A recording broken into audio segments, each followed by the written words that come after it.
Usa ka eskwelahan sa Dakbayan sa Mandawi miumol og grupo sa mga student volunteers nga amoy moabag ug mutabang pagmonitor sa eskwelahan og sa kaluwas nini.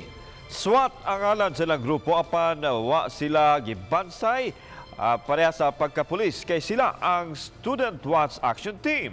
Ning nagsingabot nga pagbukas sa klase, lakip usab sila sa aktibong musiguro nga luwas ang tunghaan. Ani ang report ni Nico Sereno. Gilibot o giinspeksyon kaganihan ning pipila ka mga estudyante sa Mandawi City Comprehensive National High School ang ilang tunghaan. Mga miyembro sila sa SWAT sa eskwelahan o Student Watch Action Team. Lakip sa ilang tahas ang pagsiguro nga luwas ang eskwelahan alang sa school opening.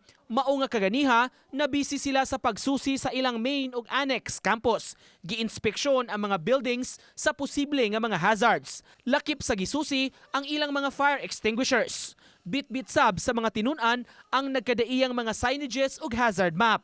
Gipangplastada nila ang uban niini sa lain-laing bahin sa eskwelahan aron pagpahimangno sa mga kaubang estudyante. Example na ay kanang mga wires nga kanang makuan sa mga student, then amo na siyang buhat ay amo siyang ihimuan og narrative, then among ingon mo ni siya problema sa annex campus, then sila na imong action ani among ihatag sa among SSA kanang SWAT advisor, then sila na imong action. Voluntaryo ang pagsalmot sa mga tinun-an sa ilang team sa SWAT.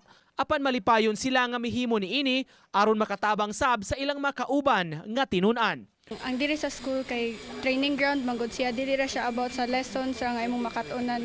Dapat mo kanang mo engage ka sa line activities like kanang example kanang kung willing jud ka mo tabang sa kanang imong school nga kanang mapaayo ang iyong school nga para sa students. Uban ni Godfrey Relien, Nico Sereno, Balitang Bisdak.